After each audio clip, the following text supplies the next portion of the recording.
ადამიანების უმეტესობა სასურველ სხეულს წონის დაკლების შემდეგაც ვერ აღწევს. ბევრი ჩვენგანი ხანგრძლივი და რთული დიეტების შემდეგ აღმოვაჩენთ ხოლმე, რომ მაინც არ გვაქვს ისეთი სხეული, როგორიც გვინდოდა.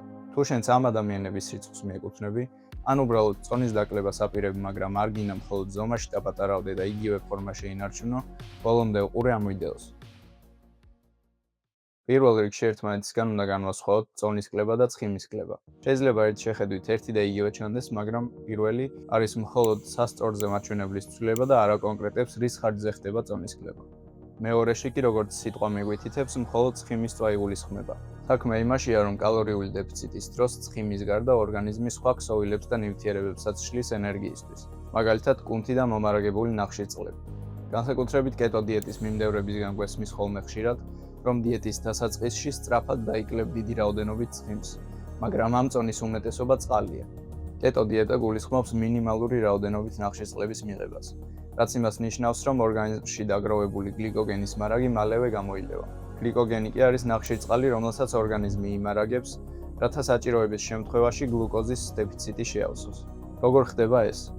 თუ საკვებიდან საკმარის ნახშირწყლებს არ მივიღებთ, მაშინ სისხლში გლუკოზის დონე შემცირდება. ამის საპასუხოდ გამოიყოფა ჰორმონი გლუკაგონი, რომელიც ასტიმულირებს ღვიძლში დაგროვებული გლიკოგენის გლუკოზად გარდაქმნას და სისხლში გამოთავისუფლებას. რატომაა ეს მნიშვნელოვანი? იმიტომ რომ გლიკოგენის რაოდენობა და წყლის რაოდენობა ორგანიზმში ერთმანეთთანაა დაკავშირებული. 1 გრამი გლიკოგენი იკავშირებს დაახლოებით 3-4 გრამ წყალს. ანუ ლოგიკურად, თუ გლიკოგენის მარაგი გამოილევა, მასთან ერთად წყლის რაოდენობაც შემცირდება ორგანიზმში. სწორედ ეს იწვევს სწრაფ წონის კლებას დიეტის დასაწყისში და არა ცხიმის წვა. ახლა განვიხილოთ, რატომ გამოიყურება ზოგი ადამიანი ასე, ზოგი კი ასე, ერთი და იგივე წონის და სიმაღლის მიუხედავად. აქვე გავცეთ პასუხი პრესის გამოჩენის კითხვასაც.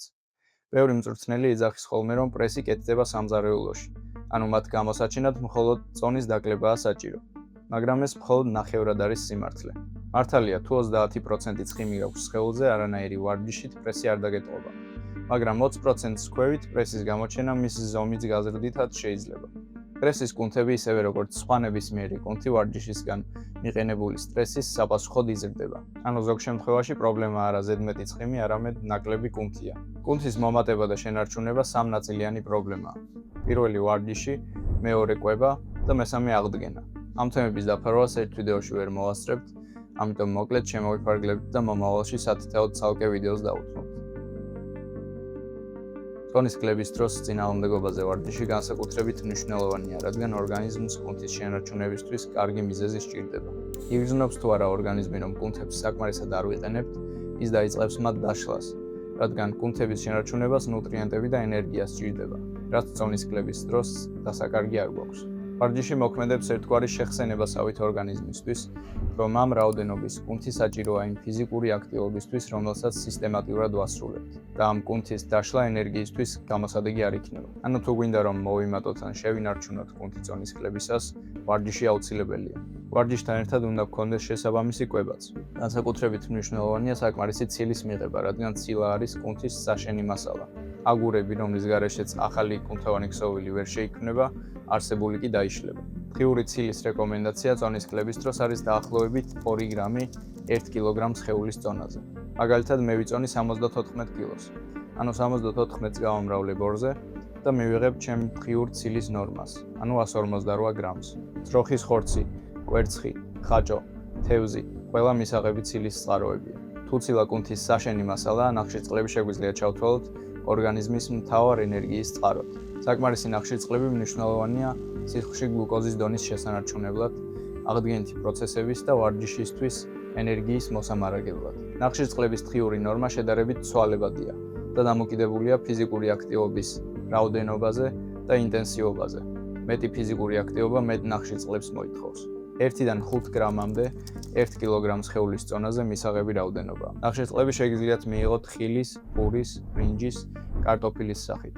მაგრამ ეს რა თქმა უნდა სრულისი არ არის. ცხიმებს რამოდენიმე მნიშვნელოვანი ფუნქცია აქვთ ორგანიზმში.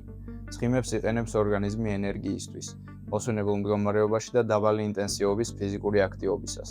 ცხიმები მნიშვნელოვანია ცხიმში ხსნადი ვიტამინების ასათვისებლად. წარმოადგენენ უჯრედის მემბრანის სტრუქტურულ კომპონენტს, ანუ უჯრედის კედლის საშენ მასალას და ასევე მნიშვნელოვანია ზოგიერთი ჰორმონის წარმოსაქმნელად, როგორიცაა ტესტოსტერონი და ესტროგენი. ცხიმების ნორმა დაახლოებით 0,8-1,2 გრამია 1 კილოგრამ სხეულის წონაზე. ცხიმების მეტად შემცირებამ შეიძლება ჯანმრთელობის პრობლემებიც გამოიწვიოს.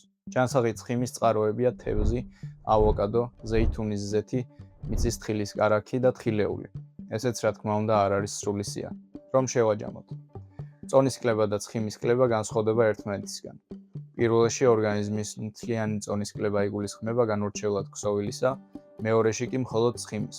წინააღმდეგობაზე ვარჯიში აუცილებელია თუ გვინდა რომ კუნთის მასა გაავზარდოთ ან შევინარჩუნოთ ცხიმის კლების დროს. ვარჯიშთან ერთად აუცილებელია საკმარისი მაკრონუტრიენტების, ანუ ცხიმების, ცილების და ნახშირწყლების მიღება. დღეისთვის სულ ეს არის. დაალაიქე და გამოიწერე არხი მეტი ინფორმაციული ვიდეოებისთვის.